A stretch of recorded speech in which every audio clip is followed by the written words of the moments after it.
Bonjour, bonsoir et bienvenue dans ce 12e numéro de Hola mon brave, l'émission qui relie et revit les aventures de la compagnie Créance dans l'univers de Game of Roll. Je suis Erkep et je suis accompagné de Anna-June Barker. Coucou. Céladon. Yo. Et Flavien. Salut. Cette semaine, on revient sur l'épisode 3 de la saison 2 et ça commence juste après ça. Hola mon brave. Est-ce que vous faites quelque chose en particulier? Je le perceptionne. Boire un coup pour faire le point, mais boire un coup. Jotun, J-O-T-U-N. Faut s'équiper. Je vais devenir une armurerie, je pense. Je connais cette drogue-là, ça s'appelle le doigt. Et vous êtes sympa ou pas? Lance Bonne un dé à compétence, 100 ça. faces. T'as donné la Tu lui as boîte. donné la boîte. Je lui ai donné la boîte. Merde. Ne trouvez-vous pas que le destin est ironique parfois? On le jette dans la On rivière. lui coupe la langue et on le jette dans la rivière. J'invoque les flammes. 92. Gourmandise travaille aujourd'hui? J'ai quelque chose à vous dire de très important, c'est que vous m'avez manqué. Shazam, mage puissant, longue vue, divers. Quand est-ce qu'on boit? Alors, avant de commencer l'épisode, on a quelques petites annonces à vous faire, donc certaines plutôt cool et d'autres moins. Donc on va commencer tout de suite par évacuer les moins, comme ça, ce sera fait. Donc vous l'avez remarqué pendant les présentations, il n'y a pas Maître Likao cette fois. Et il n'y aura plus Maître Likao dans Hola mon brave, du moins pendant un petit moment. On ne sait pas jusqu'à quand, parce que tout simplement pour des problèmes d'agenda. C'est pas facile de réunir 4 personnes autour d'un micro, même virtuel. Pour ceux qui essayent de faire du jeu de rôle, vous savez de quoi on parle. Donc pour un podcast, je peux vous assurer que c'est encore moins facile. Donc du coup pour l'instant, plus de Maître Likao, c'est qui signe aussi l'arrêt, malheureusement, de la rubrique Point Lore. Parce que Maître Likao faisait ça très bien. Mais personne dans l'équipe ne se sentait de la faire aussi bien. Donc c'est aussi la disparition du Point Lore pendant un petit moment. Ouais, le point lore, c'est vraiment une rubrique qu'on aime beaucoup et que je sais vous aimez beaucoup aussi, chers auditeuristes. Mais l'expertise de ML, elle était vraiment précieuse. Je connais personne qui a une telle connaissance du lore d'Aria dans le Game of Roll game.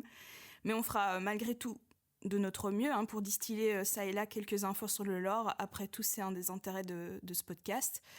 C'est un univers qu'on connaît au fond très bien et mine de rien, je sais que Flavien qui est avec nous est une des personnes qui a le plus écouté la campagne que je connaisse et il sait beaucoup de choses, mais c'est sûr que ce sera pas la même sans Maître Likao.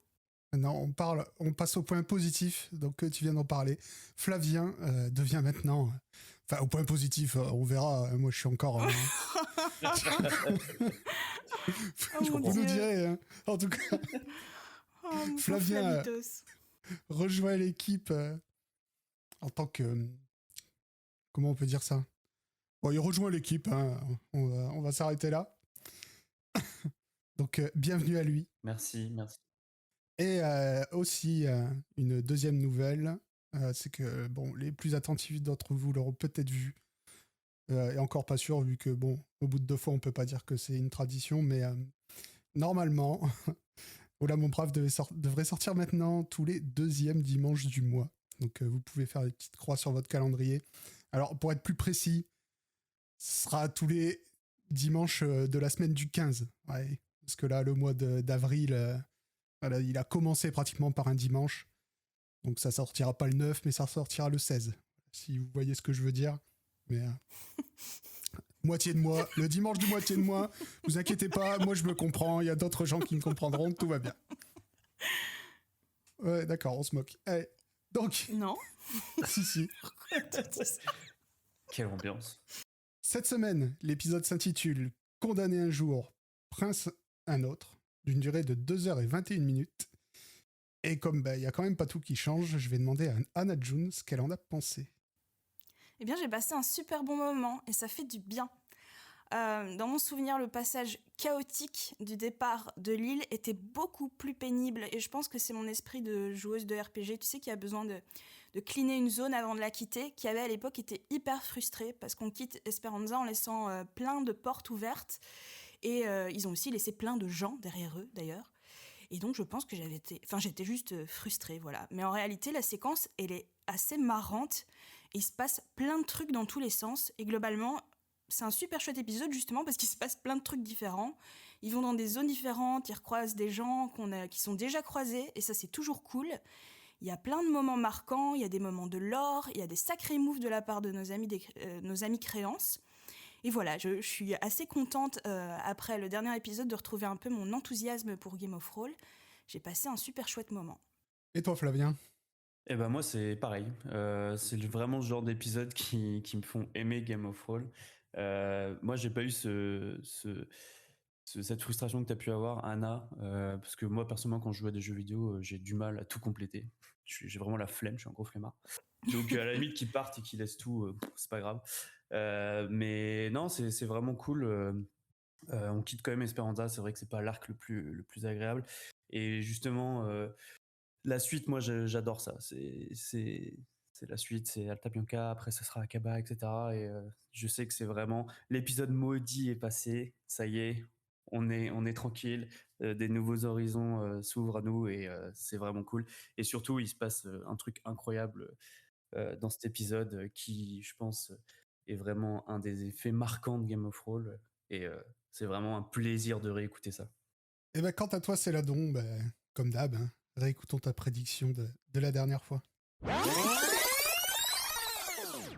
Moi, ce que je souhaite, ce que je veux voir, c'est des jets ratés. Je veux voir une explosion d'événements.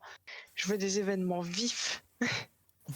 Et j'adore les pirates, mais j'aime aussi les effets karma. Et comme mon ressenti pour cette île, il est bien plus mitigé qu'au départ. Et là, mon cœur se fend. Ce serait peut-être pas si mal de l'avoir brûlé. En tout cas, j'espère que le plan va pas se dérouler sans accroc. Et de toute façon, ça semble impossible quoi qu'il en soit. Rien que le fait qu'il porte sur eux une trentaine de potions d'Ingramus, c'est comme partir en randonnée avec une ceinture de grenades qui explose si tu secoues un peu trop.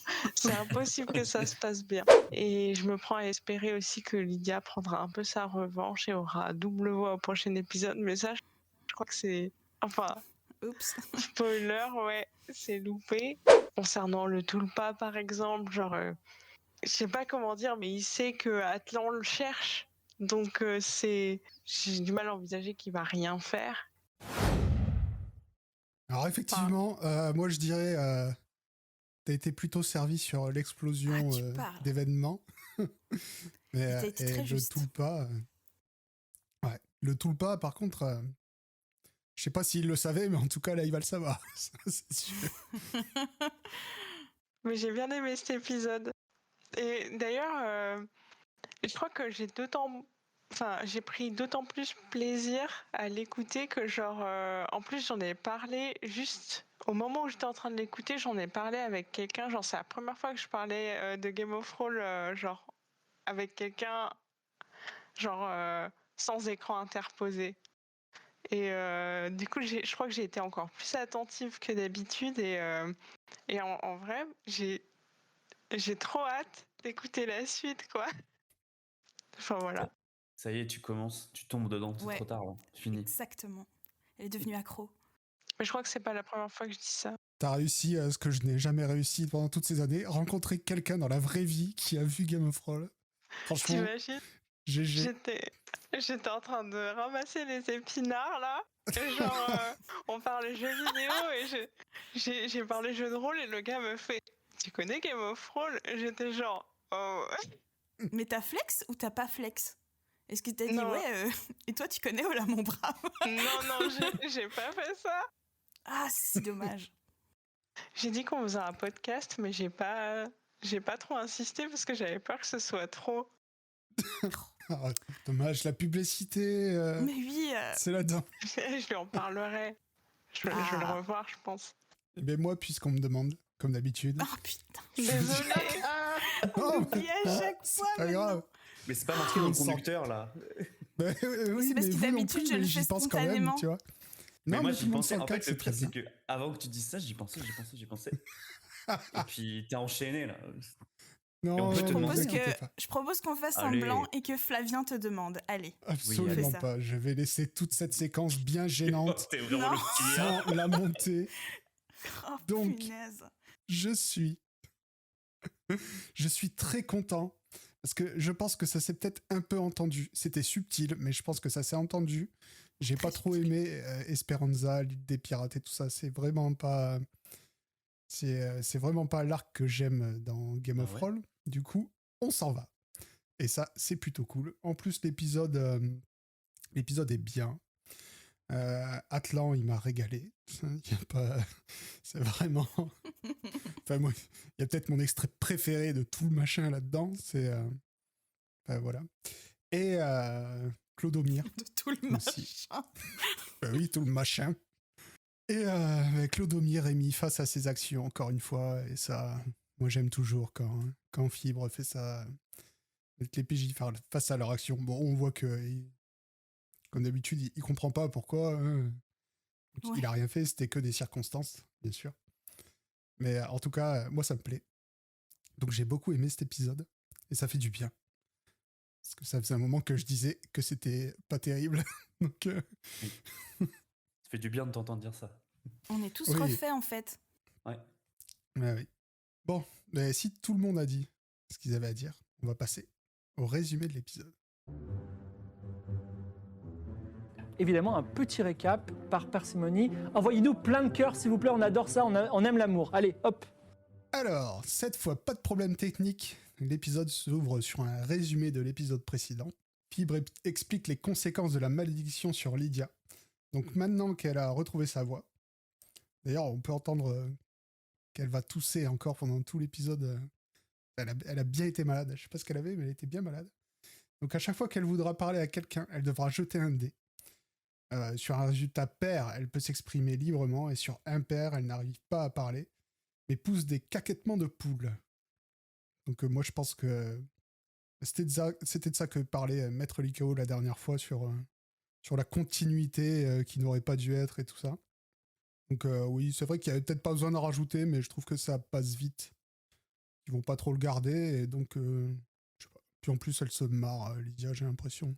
Ouais, comme tu dis, moi c'est pareil, j'ai pas trouvé ça génial, mais c'est vrai que Lydia, elle RP pas mal aussi là-dessus. Ils ont l'air de bien en rire et tout, donc c'est cool. Par exemple, Lydia qui commence à parler et qui dit directement: Mais Nicolas, c'est quoi cette main? Donc comme si vraiment elle avait pas été là, etc. Donc en vrai, c'est plutôt cool. Je trouve que le lien avec l'épisode d'avant est quand même plutôt bien fait. Donc, et puis ça va parce qu'au final, ils jettent des dés, mais ils parlent quand même entre eux. Enfin, on s'en fout, quoi, en fait. C'est pas très grave.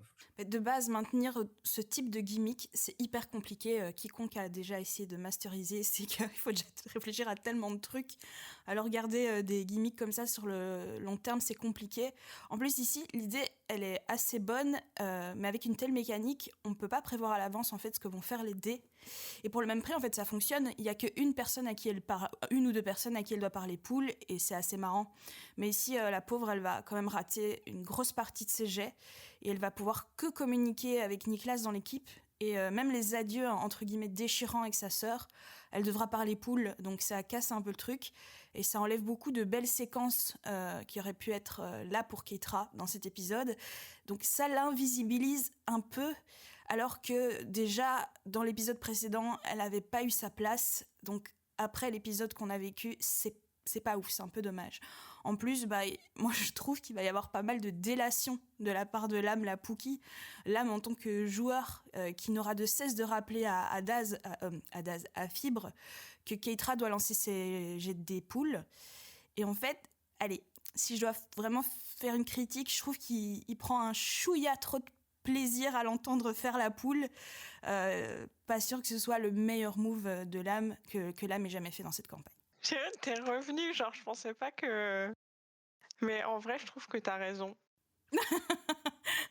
C'est que, genre, quand je suis passée sur le conducteur, je me suis dit que c'était vraiment... que j'avais trouvé ça hyper lourd au début, surtout comment ça amenait un peu, et qu'au final, comme ça s'oubliait un peu, et que même, en fait, le moment où ils sont hyper hauts, genre en quittant Esperanza, je crois, genre Nicolas et Lydia m'ont Nicolas et Lydia, ça part trop mal.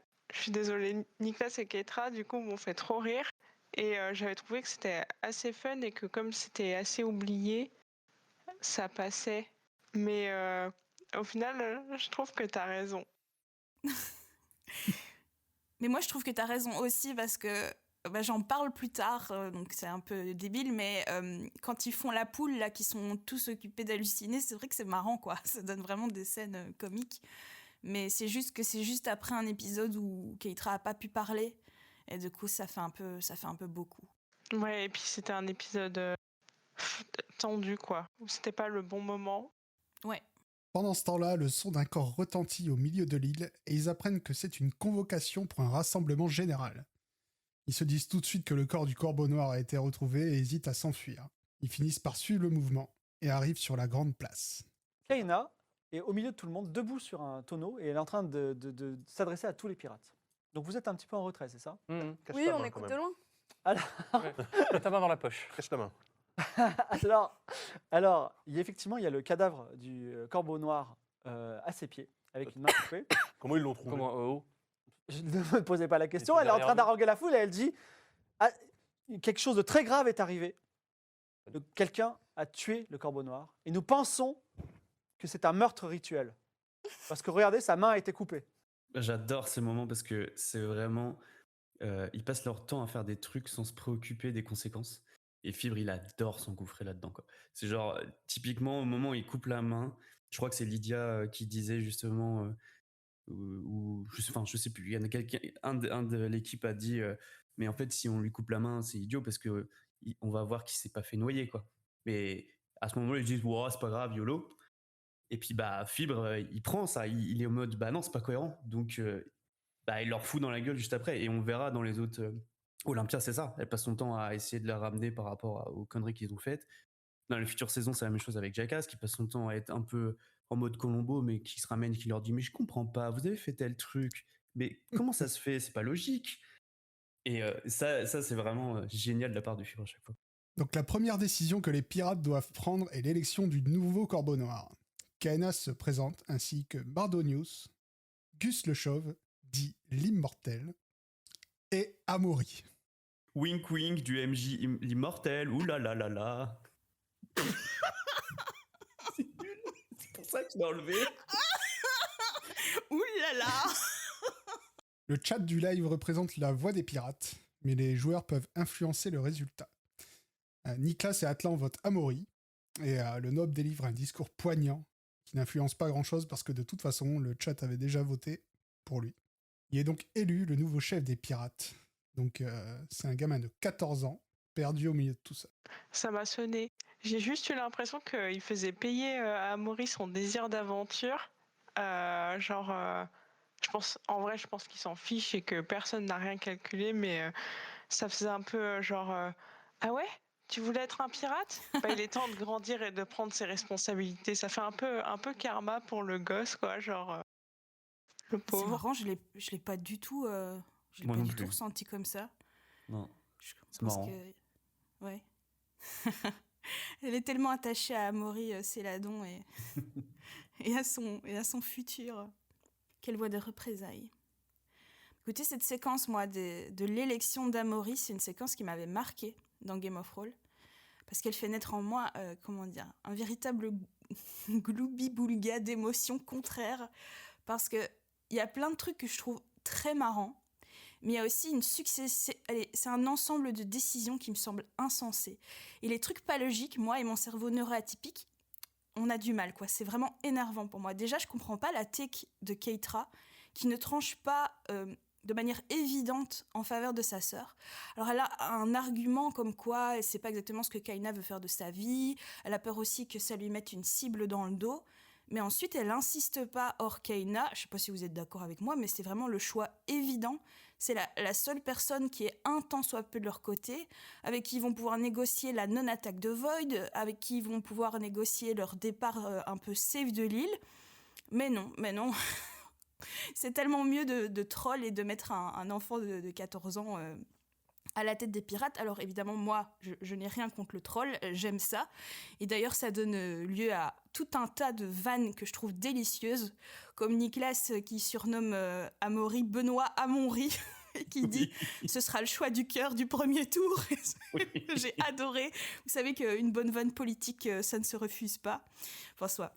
Il y a une bonne humeur générale qui est pas déplaisante. Il y a même Atlan qui dit j'espère que ce sera pas un vote à main levée en parlant de la main de Nicolas. C'est vrai, enfin, c'est très drôle. Donc voilà, bonne humeur générale, mais à côté de ça, ils sont dans un déni total en ce qui concerne Amaury, et c'est vraiment ce déni qui fonde leur choix. Et ça m'a tendu à l'époque, parce qu'ils sont persuadés qu'Amaury sera de leur côté, mais il est pas de leur côté. Dans quel monde il est de leur côté? Enfin, c'est fou. Et ces données m'avaient vraiment fait vriller à la première écoute, mais là, je sais pas, j'ai trouvé que c'était plutôt drôle. Leur déni était plus marrant qu'autre chose, et je l'ai bien mieux vécu. Mais je pense que par rapport à Amaury, la manière dont ils le mettent vachement en avant, ils votent pour lui et tout. Déjà, ils savent pas que le chat va voter pour lui. Je pense qu'ils se disent jamais le chat va voter pour lui. Oui, exactement. Et ils se disent clairement, ils font ça juste en mode pour se marrer, clairement. Ouais. Mais tu sais, ils s'attendent pas à ce que ce soit. Et d'ailleurs, ils ne savent même pas que c'est le chat qui a voté pour eux. Ils pensent que c'est Atlan qui fait son grand discours, etc. Tu vois. Mais et puis pour Keitra, je trouve que moi, je pense que Keitra, elle est dans un déni, tu vois. Elle est dans le déni que sa sœur, elle est devenue pirate, qu'elle est méchante, qu'elle est mauvaise. Elle a vraiment l'impression qu'elle devrait se sortir de ça et la faire devenir Corbeau Noir. C'est impossible, tu vois. Ah, c'est là, ok. Moi, je pense que c'est comme ça. Ça soit même pas plus une option pour elle. Ouais, je clairement. sais pas, ça m'avait tendu, mais t'as raison, c'est clair que...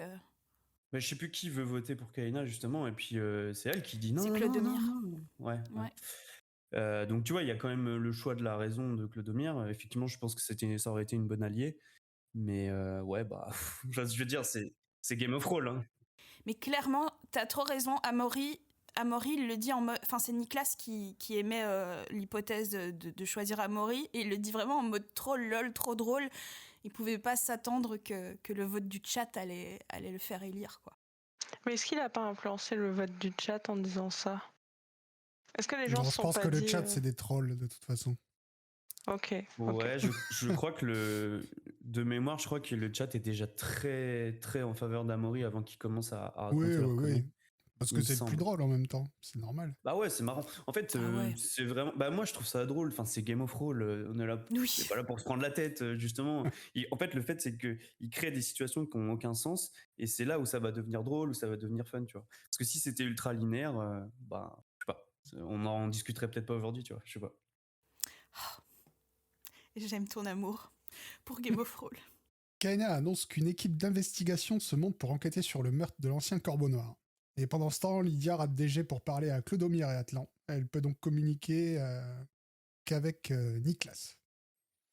Donc, on l'a dit tout à l'heure, hein, heureusement que ça dure pas longtemps, parce que ça aurait été un peu chiant si ça avait duré tout l'épisode. Et ils discutent de ce qu'ils veulent faire. Ils décident de ne pas faire attaquer l'île, donc de ne pas faire un grand feu pour que les hommes d'Arya bombardent l'île. Mais ils veulent aussi tenter d'empêcher les pirates d'aller attaquer Arya, et surtout Void, là où ils ont laissé leur propre équipage. C'est plutôt chouette comme tentative. Ils partent parler à Amaury, qui se souvient bien d'eux et n'en garde pas vraiment un bon souvenir. La discussion est assez courte, le gamin il apprécie son nouveau pouvoir. Ils informent quand même que l'attaque des côtes d'Arya est prévue pour le lendemain dès l'aube. Clodomir demande du coup au nouveau Corbeau Noir de faire partie de l'équipage d'investigation, parce que comme d'hab, il s'est embrouillé et puis il est persuadé que Gus le Chauve, qu'il pense donc être celui qu'il doit tuer pour Urshanabi, fait partie de l'équipe d'investigation. Donc, mis dans l'équipe d'investigation. Parce qu'il y a Gus le Chauve. Donc je reviens. Non, il y a une personne de l'équipage de Gus le Chauve. Mais si, c'est Gus le Chauve qui est. Non, bon, c'est pas. de l'équipage. Il a dit il y a une personne de chaque équipage, mais t'as piffé. En plus, tu nous l'as fait sans nous, En plus, sans nous le dire. tu ne parles même pas, tu fais ça dans ton coin. Qu'est-ce qu'elle me dit? C'est tellement le grand classique de Daz qui est tout le temps persuadé d'un truc. Il veut rien entendre. Et puis il prend ses décisions de son côté, YOLO, Osef, et puis voilà. Et après, il est toujours ultra de mauvaise foi, quoi. Et j'ai pris trop plaisir à écouter l'enquête nulle. Parce que d'habitude, genre, je suis fanée en 2 secondes. j'oublie complètement que le second degré, c'est quelque chose qui existe. Et je suis bloquée avec les objectifs principaux en mode mais c'est pas ça qui. Enfin, ça va vous desservir, non?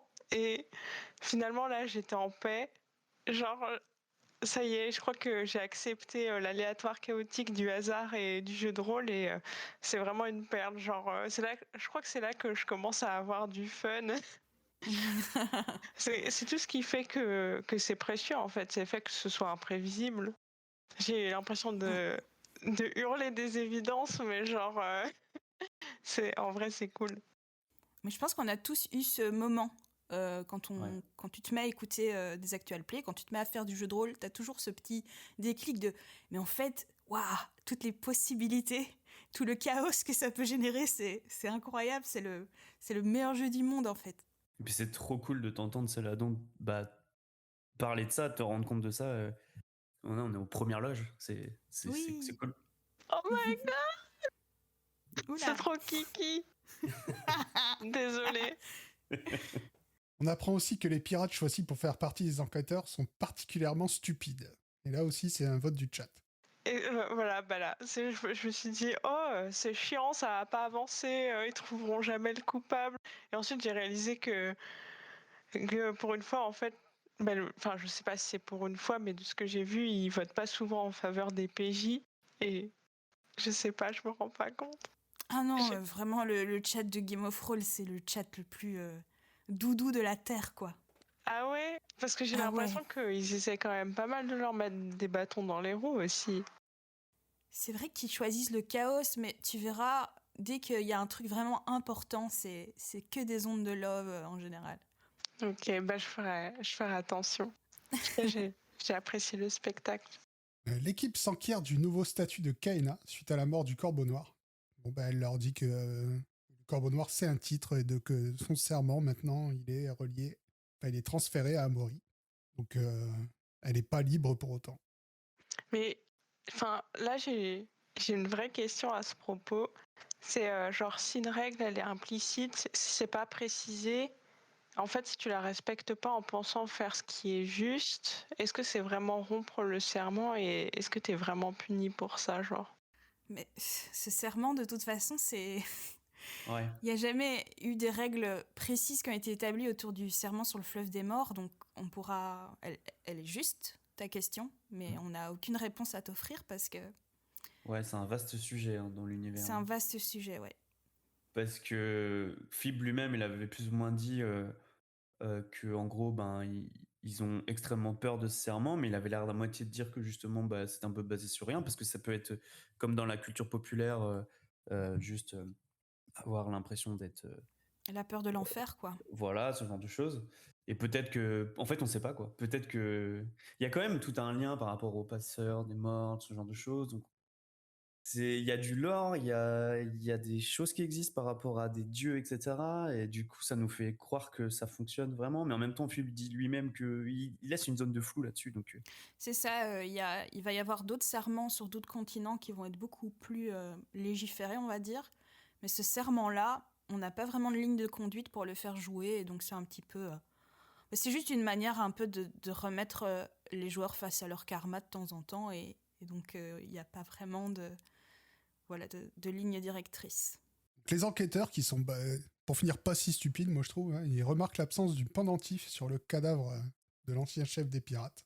Et ils se demandent pourquoi il est pas mort noyé comme les autres. Donc Clodomir, il essaye de profiter de leurs bêtises et de les embrouiller. Moi, il m'a embrouillé aussi. Hein. Il donne des explications à base de typhon, de seau d'eau de mer, ou je sais plus. Enfin, c'est vraiment... c'est Clodomir, quoi. Et pendant ce temps-là, Atlan, lui, il part s'entretenir avec Diego le Tulsa. Diego. Diego, oui, je vous écoute. Écoutez, je vais être direct avec vous. Vous êtes un homme brillant. Eh bien, Mais littéralement. ça me plaît. Vous me trouvez que je brille? Oui. Alors, il plisse un peu les yeux. Oh, ouais, t'es sûr que tu dis ça? Oui, je le dis. Mais. Vous m'intriguez. Oui. Vous m'intriguez. D'où venez-vous? Eh bien, je suis né à Akaba. Et j'ai fait ma route avec le Corbeau Noir. Et voilà. Depuis quand à peu près d'autres... Ça fait quelques années. Mais comment avez-vous gravi les échelons pour devenir son plus proche conseiller? On a fait beaucoup de raids ensemble. Et en fait, oui, c'était un jour où tout le monde était mort suite à une attaque d'une galère d'Aria. Et il n'y a eu que 2 survivants. Gus, l'immortel, et moi. Gus, il va pas être facile à tuer. Hein. Maintenant, on a terminé la conversation. Tout va bien C'est le moment où... Et si vous je vous parle entre vous et moi de l'ordre des protecteurs, Ça ne me dit pas grand-chose. pas grand-chose. Peut-être vous devriez demander à la sorcière qui se trouve dans les marais. Une bonne information, merci Diego. Je reviendrai probablement vous voir après ça. Alors voilà, ça c'est vraiment un truc, je ne m'explique pas cette séquence, même des années après. J'ai toujours pas compris ce qu'il avait tenté. La seule explication que j'ai trouvée, c'est qu'il est vraiment encore plus paumé sur son lore que ce que je pensais. C'est vraiment irréel. Tu vois, dans la séquence, t'as Lydia elle lui fait des gros yeux, elle essaye de l'arrêter, mais bon, il continue. Et en plus, après, une fois qu'on a l'impression que c'est fini, il rajoute « Et l'ordre des protecteurs », ça vous dit quelque chose? Franchement. C'est abusé. C'est clair. J'avoue que c'est tellement chaud parce que c'est vraiment la pire chose à faire. Surtout que dans l'épisode d'avant, ce qu'on disait, il avait réussi à tout démêler. Donc je pense que quelqu'un avait dû lui expliquer. Puis bah, tu sens que clairement du temps avait passé et puis il a tout oublié. Quoi.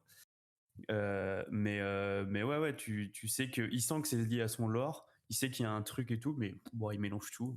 Mais je trouve que, encore une fois, ça rend le truc un peu drôle, je trouve. Mais oui. Le mec, il vient, il fait coucou. Je suis littéralement la seule personne capable de te tuer. Bisous. C'est vraiment ça, quoi. C'est, ouais, comme tu dis, Erkep, c'est lunaire. Mais waouh, cette scène, elle est. En fait, elle est tellement représentative de tout ce qu'on aime dans Game of Thrones que si elle n'avait pas existé. Enfin, elle a le mérite d'exister, vraiment. Clodomir, de son côté, essaie d'orienter les soupçons sur Gus le Chauve pour essayer de faire d'une pierre 2 coups. Malheureusement pour lui, ça se passe mal, et il finit par réveiller les soupçons des autres, mais sur lui. Je vous trouve dur avec ce brave Daz pour une fois, et je trouve que Fibre est hard aussi avec Daz. Parce que je trouve qu'il s'en sort pas si mal, moi, dans son argumentaire. Il a une vraie volonté de bien faire, mais si... Enfin... Non, je suis d'accord. Les arguments sont pas Son exceptionnels. argumentaire est éclaté, je suis Bon, désolé. je le savais, évidemment. Erkep aigri est de retour. Mais, à côté de ça, pour une fois, je trouve que Clodomir essaye vraiment. Il y a une vraie volonté de pas faire le guignol. Enfin, c'est la sensation que j'ai eue, en tout cas. C'est assez rare chez lui pour ne pas le souligner, je trouve. Ah bon, après, peut-être que mes attentes sont très basses quand il s'agit de Daz, mais j'ai quand même la sensation que Fibre part du principe que Daz est pas sérieux et donc il veut automatiquement le saquer. Je trouve que c'était du karma bien mérité. Genre, on dirait un mec qui joue au loup-garou, qui dit rien quand il est villageois, il arrête plus de parler à partir du moment où il a une carte rôle, genre. C'est exactement ça. Je suis tout à fait d'accord avec toi. C'est une des meilleures images que j'ai jamais entendues. Daz, c'est vraiment le bullshitter qui joue au loup-garou. Ah oui, ça veut rien dire. Attends, son truc. Ça, c'est clair. Qui est-ce qui avait intérêt à ce que le Corbeau Noir meure? Bon, pas moi parce que je suis l'équipage de Kaina. Oui. Pas vous parce que pas vous. pas Mais Gus d'accord. le Chauve, par contre. Non. Non, mais si, clairement, l'histoire de l'argument du Kaina, ça n'a pas de sens. Ça n'a pas de sens parce que c'est ce que je disais, les pirates, ils sont pas supposés tous prêter allégeance au Corbeau Noir. Enfin, l'argument, il est pété, quoi. Bah oui. Oui. Non, mais on est d'accord. Ça a fait un vide à l'intérieur, genre... J'ai l'impression que tout était aspiré en dehors de mon cerveau, en mode... c'est une évidence. J'avais même pas calculé, quoi. Tu vois, t'es pas d'accord, Anna?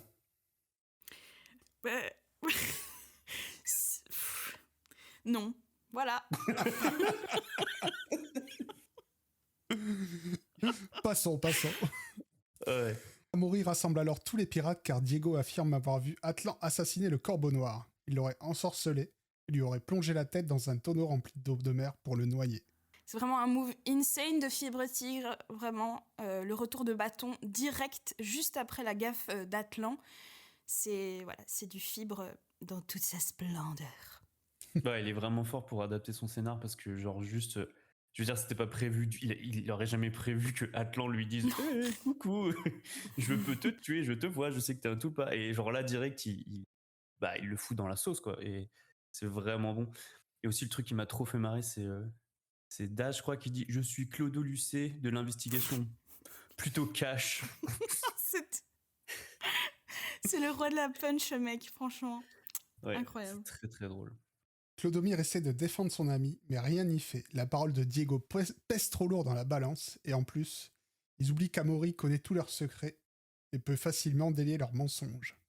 Atlan est donc condamné à mort par le supplice de la calumide. On attache un mec à une corde qu'on fait passer dans une poulie. Cette poulie, on l'attache à une partie du bateau qui est accrochée au mât. Et on met des boulets ou des poids au pied du condamné et on le balance dans l'eau. On le laisse un temps donné dans l'eau et on le remonte et on le rebalance et on le remonte et on le rebalance un nombre de fois par rapport à la faute qu'il a commis. Donc il peut mourir ou survivre, mais bon, souvent je pense qu'il mourrait. Donc voilà, c'est ça le supplice de la calumide. Sympa. Donc pour sauver sa peau, Atlan décide d'enflammer les cœurs des pirates. Il déclare qu'ils devraient avoir honte de recevoir leurs ordres d'un mioche et il déclenche une mutinerie. Et il trahit donc Amaury dans la foulée. Et là, le chaos commence. Et c'est une phase que j'ai totalement oblitérée de ma mémoire. La résolution de l'île des pirates, je n'arrive jamais à me souvenir. Je sais que c'est le bordel et qu'il y a une potion d'hallucination dedans. Mais à chaque fois, je me rappelle plus comment ça se passe exactement. Et ça se passe comme ça. Les pirates se foutent sur la gueule, c'est la débandade. Et donc Nicolas en rajoute une couche en balançant une hallucinatrunkel. Merci pour les mots compliqués. J'en ai une pas mal. Quoi? J'en ai une pas mal. Alors, Je peux sortir la plus belle potion hallucinogène de toute l'histoire de la bête. Un truc, les gars. Un truc incroyable. Et à un moment, je la jette en l'air, tu tires une flèche dedans, un truc énorme. Allez, vas-y. Et on se casse par contre. Je crois qu'on n'a pas le je choix, le là. préviens, donc on se couvre le visage.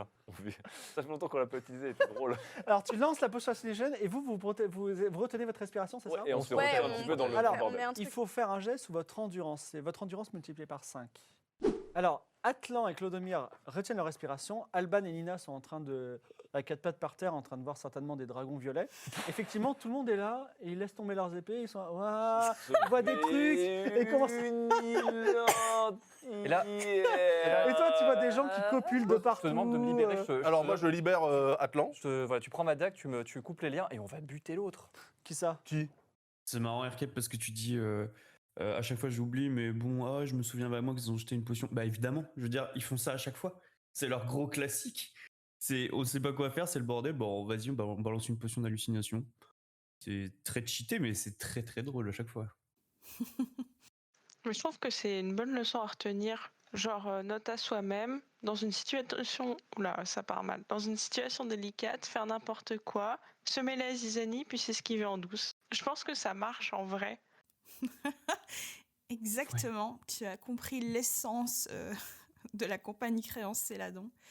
Et ouais, comme vous l'avez dit tous les deux, c'est le pattern de cette équipe. Et ce pattern de l'hallucinatrunkel pour se sortir des situations les plus désespérées qui commence donc à s'installer. C'est la deuxième fois qu'il l'utilise après le manoir Caldera.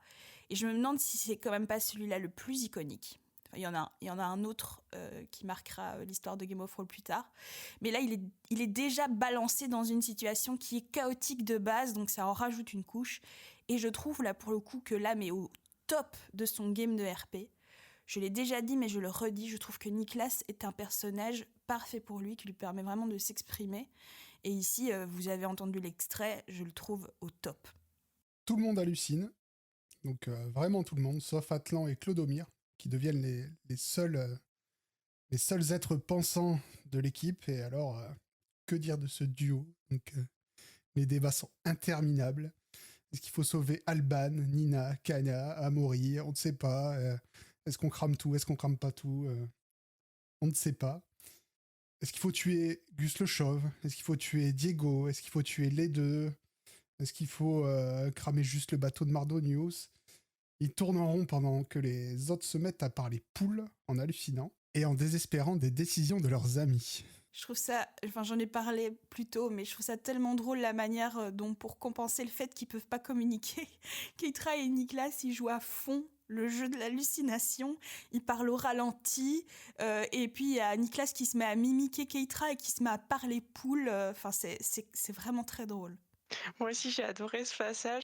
Et je suis désolée, j'interviens un peu tard, mais genre, j'aime trop que tu soulignes genre comment il joue RP, et je trouve ça super chouette à observer et tout. Genre, j'ai trop envie d'apprendre de ça, quoi. Parce que c'est vraiment chouette. Je pense que même in-game à faire, c'est trop bien, quoi. Au milieu de tout ça, Diego fait face à Atlan et tente de tuer le protecteur. Ce dernier parvient à s'enfuir, même si dans sa fuite, un mauvais jet de dés révèle qu'Alban voit le Tulpa briller. Elle est donc désormais en danger de mort. D'ailleurs, là-dessus, je trouve qu'ils réagissent à peine et qu'on n'entendra plus parler. Mais pourquoi elle le voit? J'arrive pas trop à savoir. Donc je comprends que c'était le PNJ backup d'Atlan, donc fallait bien que... je suppose fallait bien qu'elle voit les Tulpas, etc. Mais je sais pas si ça a du sens dans le lore. J'avoue, c'est un peu. Je suis d'accord, ça me semble pas trop cohérent parce que on a l'impression qu'Atlan c'est le dernier s'aligner, etc. Mais moi, j'avoue que à ce moment-là, en fait, je suis plus en mode OMG. Genre, je suis en train de regarder Lost là, bam, une révélation de fou que j'attendais pas, tu vois, c'est genre un truc de ouf. Et je trouve ça juste ouf d'apprendre que, je sais pas, moi, je vois ça, je me dis, que c'est sa sœur, un truc comme ça, tu vois. Donc, pour moi, ça marche trop bien. Déjà, moi, je trouve ça trop sympa que cette, entre guillemets, bombe soit glissée comme ça vite fait au détour d'un critique. Comme tu dis, ce petit côté « Oh my God !» est vraiment sympa. Et c'est tellement le bordel, en fait, autour d'eux qu'ils peuvent même pas prendre le temps de réagir à cette information. Et donc, je trouve la séquence très sympa. Mais donc, Alban, qui est Alban? C'est en effet le PNJ backup s'il arrive quelque chose au protecteur de la campagne, de votre campagne. Parce qu'il y aura bien un moment dans l'histoire, normalement, et je dis bien normalement parce qu'en soi c'est pas indispensable, où votre groupe va vouloir tuer un Tulpa et va donc avoir besoin du sang des Santa Sofia pour y arriver. Et donc si jamais il est arrivé quelque chose à votre protecteur, Alban est là pour ça. Elle est cependant en aucun cas la sœur d'Atlan. Elle fait en fait juste partie d'une lignée qui s'appelle la lignée des Calvan et qui est, dans le lore, une branche cousine de la famille Santa Sofia, même si évidemment c'est bien pratique, personne n'est au courant de l'existence des Calvan, mais grâce à ça, elle possède donc le sang des protecteurs et elle peut voir et tuer les Tulpas. Par ailleurs, Atlan, encore lui, essaie désespérément de tuer Gus le Chauve de mille et une façons, mais rien ne fonctionne. Je sors ma dague. Oui. Tout va bien, mes amis, tout va Et bien. je lui tranche la gorge. Alors, tu donnes un coup sur la gorge et je sais pas pourquoi, il se baisse au dernier moment et tu loupes sa gorge. Je retente. Alors tu retentes et pareil, le mec il tombe en arrière et tu le loupes, Ah, tu c'est vois. pas possible, je le tiens et j'y vais, quoi. Et alors tu le tiens et à ce moment-là, t'as des fourmis dans les mains et la dague tombe. Ok, donc il est intuable, le mec. Je sors une de mes potions d'Ingramus. Je vais mourir. Non, j'ai pas le choix. Alors tu fais quoi? Je l'attache avec mon propre cordage. Ok. Et là, je retente un coup de dague. Alors, tu sais pas pourquoi, ça glisse sur sa peau. Ouais, Bon. laisse tomber, quoi. Emmène-le avec. Hé, arrête. Ok. Oui, t'es sûr qu'on veut se taper ça sur notre bateau? What could go wrong? J'ai envie de Je le dire. prends. Ah, j'adore ce moment. Vraiment, le petit moment genre, où Atlan dit « Ah, mais c'est pas possible !» Le mec, il est imbutable. Et je sais pas pourquoi, mais ça me fait penser à How I Met Your Mother avec Barney qui... Le gars, il est tout le temps photogénique. Je sais pas si vous vous souvenez de ce truc. Où en gros, il y a un moment, il essaie de le prendre en photo. Et tu sais, il se baisse et tout. Et puis, il regarde la photo et le gars, il est nickel et tout. BG. Je très sais pas drôle. pourquoi ça me fait penser à ça, mais ouais. Le gars intuable, ça me bute, surtout à ce moment-là, dans le bordel. Ah mais j'aime trop cet extrait, hein. Il est trop bien. Le comique de répétition, de toute façon, c'est absolument ma cam. Voilà. Très très bonne séquence. Ils finissent par s'enfuir à bord du bateau de Kaina avec l'un de ses pirates, et la poule noire. Et ils abandonnent tous leurs amis à leur triste sort, aux grandes dames de Keitra. Perso, moi, j'ai toujours trouvé ça dommage qu'ils aient pas brûlé le bateau de Mardio News. À chaque fois qu'ils étaient là, juste avant de partir, on balance le truc sur le bateau de Mardio News. J'étais là, mais allez-y, faites-le, c'est trop drôle. Et ils ont fini par pas le faire, et j'étais triste. Non mais on parle de Daz, mais en fait toi aussi t'adores voir les trucs brûler. Hein. Erkep, t'as un petit côté pyromane Ouais, mais sur le les bateau de bords. Mardonius quand même. On est tous pyromanes. C'est vrai que si le bateau de Mardonius pouvait brûler encore et encore, ce serait à chaque fois drôle, c'est sûr.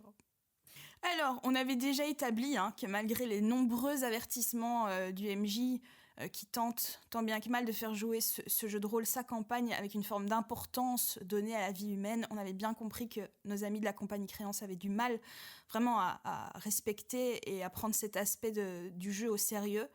Mais j'ai vraiment l'impression qu'avec Esperanza, on est encore dans un autre tournant, encore plus qu'avant dans l'aventure à ce niveau-là, parce qu'ils vont débattre pendant longtemps du sort de tous ces personnages, et puis en un coup, il va y avoir une sorte de lâcher-prise. Ils vont s'enfuir sans se retourner, en laissant tous ces gens avec lesquels ils ont plus ou moins des liens. Parce qu'il ne faut pas oublier que donc Nina, elle connaît intimement Niklas depuis des années, mais il va y avoir vraiment allez, Osef, c'est bon quoi. On y va, on s'en fout. Et voilà, c'est un moment qui m'avait marqué à ce niveau-là. Ouais, et puis donc, du coup, ils partent sans résoudre toutes leurs quêtes, chose qui te frustre, hein, on a compris Oui. tout à l'heure. Mais je pense que c'est le moment de justement, c'est un truc que j'aurais voulu aborder, c'est justement un peu parler de ces petites quêtes qui sont perdues, genre RIP, petit ange parti trop tôt. Notamment celle, en fait, je pense à celle de la bouteille sur la plage, qu'ils n'ont jamais réussi à lire. Je crois qu'ils ont fait, je sais pas, 3 ou 4 jets de dés pour essayer de lire ce message. Ils n'ont jamais réussi à le faire. Et donc, c'est le classique de Fib qu'on entend souvent dire eh ben, vous saurez jamais, vous aurez qu'à acheter le livre. Donc, parlons un peu de cette quête rapidement. Donc, la quête en question, c'est tout simplement celle d'un naufragé échoué sur une île un peu plus au sud d'Esperanza. Le message qu'ils n'ont pas réussi à lire, c'est le suivant. Moi, Ibn Battuta, explorateur du sultan Al-Mahdi, ai été odieusement abandonné sur une île par des pirates. Je suis sur l'île la plus au midi de l'archipel des îles d'Or. Venez me secourir, Kina guide votre navire et votre cœur. Et donc ça aurait pas été une mince affaire parce que Battuta, il a truffé l'île de pièges. Ça commence par des pics au niveau de la barrière de corail au large de l'île donc. Ça aurait endommagé leur bateau. Ensuite, il y a des noix de coco qui sont lestées, qui seraient tombées dessus quand ils arrivent sur la plage. Et enfin, il y a le grand cliché des pièges avec des branches et en dessous, il y a une fosse, vous savez. Quand on marche dessus et on tombe, et ben, il serait peut-être retrouvé piégé là-dedans. Comme la Team Rocket, quoi. Exactement. Comme la Team Rocket, exactement. J'ai les bonnes refs. Bah, c'est les bonnes refs. Ah, j'adore. Et tout ça pour finir sur un gars qui est en fait devenu complètement fou à cause de son isolement. Je crois que ça fait plus de 2 ou 3 ans qu'il est là. Et donc, il aurait pu voler leur bateau si les joueuses s'étaient retrouvées piégées, puisqu'en fait, il les aurait pris pour des pirates. Alors par contre, s'ils avaient réussi à le sauver, il aurait pu devenir un allié très précieux une fois arrivé à Aqaba auprès du sultan, et on verra à l'avenir que ça aurait pu les aider. Nous aussi, on avait trouvé la bouteille, mais on n'avait pas réussi à lire le mot. Du coup, je me sens un peu soulagée. Genre, j'avais ce vide de pas savoir. Merci. Mais c'est cool parce que Flavien avait exprimé le souhait de parler de toutes ces petites quêtes oubliées. Et à savoir que pour cette quête en particulier, le sort s'acharne vraiment parce que pour trouver Battuta, il fallait de préférence en plus avoir une carte qu'il fallait récupérer à Naporia, au fort de l'Étoile du Matin. Une autre quête à côté de laquelle ils étaient complètement passés, donc comme quoi parfois ça veut pas. Pendant la nuit, Ur rend visite à Clodomir et le maudit pour ne pas avoir réussi à tuer Gus. Celui-ci devient alors tout pâle et tombe à 2 points de vie. Définitivement, c'est pas 2 points de vie et il les regagne en dormant, c'est 2 points de vie max. Et ça aussi, c'est un bon exemple de... j'avais complètement zappé toute cette partie vu que je me souvenais absolument pas d'où était sortie cette malédiction qui entraînera beaucoup de choses par la suite. Oui, la malédiction d'Urshanabli sur Clodomir, c'est clairement un énorme incitatif pour qu'ils suivent une nouvelle quête personnelle. Puisque la quête avec Mélanda et tout, ça a l'air d'être un peu terminé-ish. Donc on entendra bientôt vite parler de cette quête du côté d'Aqaba. Mais aussi, je me suis dit, peut-être que vous auriez envie de savoir comment Clodomir aurait pu réussir à tuer Gus le Chauve. Et je vais vous expliquer rapidement. Il y a un peu de lore de pourquoi déjà Gus il est immortel.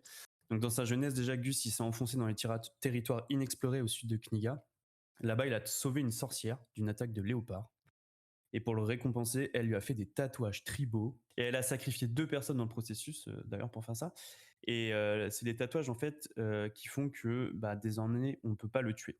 Et donc il y a 2 choses qui peuvent le tuer, donc la vieillesse, il peut mourir de vieillesse, et une autre seule chose aussi, c'est la chute d'une grande hauteur. Donc Clodomir aurait pu également lui arracher un bout de peau pour rompre ses tatouages pour qu'ils deviennent mortels. Et en fait, Ska aurait pu les aider en leur expliquant tout ça. Ouais, mais jamais j'y aurais pensé, franchement. Je pense pas non plus. Je la trouve hardcore cette quête. Elle est vraiment pas facile. Ouais, c'est vachement punitif en fait parce que Clodomir il est obligé de faire ça et puis en fait jamais il va réussir à faire ça quoi, c'est impossible. Mais comme tu disais, c'est surtout un incitatif pour les mener vers une autre quête qu'on verra plus tard. Il retrouve la délégation d'Arya qui met au fer Lobatom, le pirate de Kaina, sans faire broncher l'équipe.